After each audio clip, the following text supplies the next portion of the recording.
네, 이해라 기자. 네.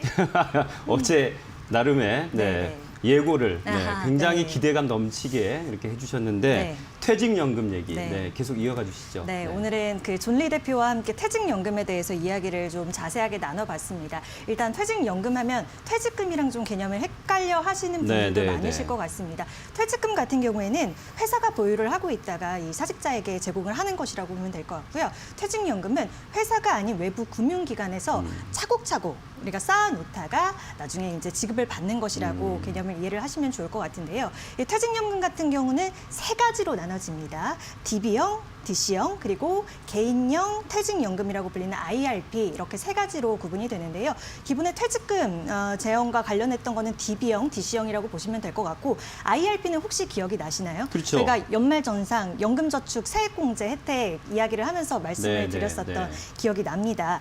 개인이 추가적으로 이 스스로 노후자금을 더 적립할 수 있는 것을 이야기를 합니다. 네. 개인형 퇴직연금 IRP, 그러니까 스스로 내 미래를 준비하는 것인데, 그게 지금 연금저축과 조금 헷갈려 하신 분들 분명히 계실 것 같은데, 좀 차이점을 좀 명확하게 할 필요가 있을 것 같아요. 성주원 기자. 네. 자, 연금저축과 이 퇴직연금 IRP를 좀 비교를 해보면 참 재미있는 걸 발견하실 수가 있습니다. 일단 기본적으로 연금저축과 이 IRP는 상당히 동일한 부분이 많이 있습니다. 기본적으로. 일단은 5년 이상 가입을 해야 하고 만 55세부터 수령 가능하고 또 수령 기간은 10년 이상이어야 하고요. 뭐 연금 수령할 때 내는 세율도 뭐 똑같다는 점, 이런 점들은 공통점인데 다른 점을 보면 조금 구분을 하실 수가 있습니다. 일단 연금저축은 지금 표에서 보시듯이 누구나 가입할 수가 있습니다. 뭐 어린아이도 가능하고요. 뭐 직장이 없어도 가능하고 소득이 없어도 연금저축은 가입할 수가 있습니다. 반면에 IRP 같은 경우는 소득이 있는 사람, 그러니까 뭐 근로자거나 혹은 자영업자거나 이런 분들. 소득 증명이 돼야 되겠다. 그렇죠. 소득이 있어야 이제 가입이 가능하고요. 그러면 만약에 회사를 다니다가 내가 퇴사해서 지금은 돈을 안 번다. 이런 경우는 어떻게 하냐 하면 그런 분들도 회사를 다니는 중에 IRP 계좌를 열었으면 그 계좌는 계속 유지하고 운용할 수 있다. 이렇게 설명을 드릴 수가 있겠습니다. 그렇기 때문에 지금 만약에 소득이 있으신 분들은 일단 IRP 계좌를 열어두시는 게 좀 유리하겠다. 그렇게 말씀을 드릴 수가 있겠고요. 공제 혜택 한도를 보면은 최대 한도가 연금저축은 연 400만 원까지 가능하고요.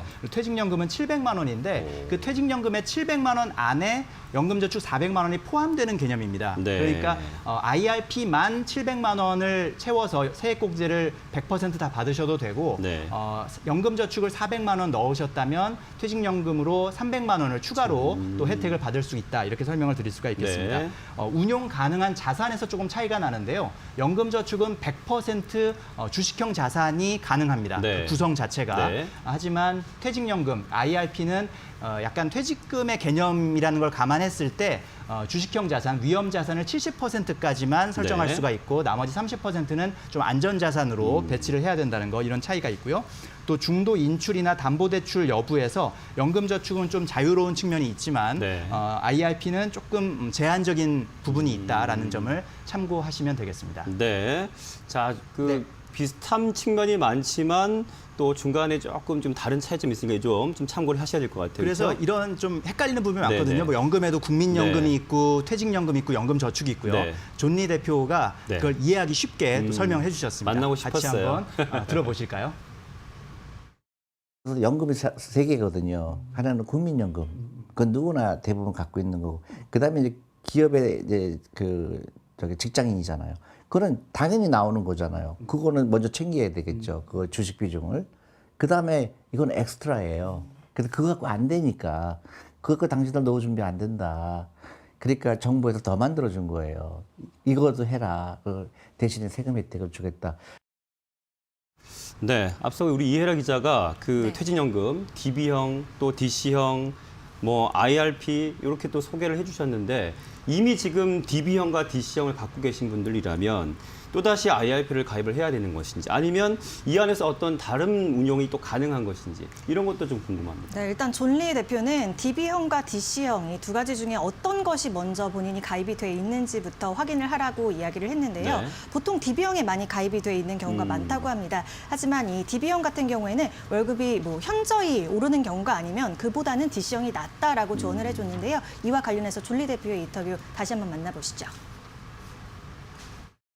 예를 들어서 그 회사가 DB형밖에 없다 그러면 하는 게 하나도 없어요. 예. 근데 DC형이라고 그러면 그런 아까 말씀드렸듯이 사업자가 어딘가를 알아내고 사업자가 제공하는 펀드가 어떤 펀드인가 그거 파악하고 거기서 원금 보장력은 다 제외해라.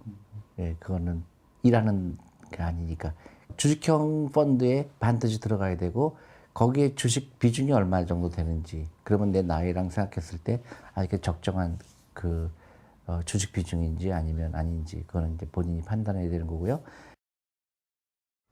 이 부분에 대해서도 네네. 역시나 주식 비중에 대한 또 언급을 해주셨고요. 네. 또 이와 별개로 IRP 통해서도 최대 700만 원까지 연말 정산 시 세액공제 혜택이 있다라는 부분도 강조를 했습니다. 네, 자, 잘 참고하셔서 미래를 준비하는 설계 잘 해보시길 바랍니다.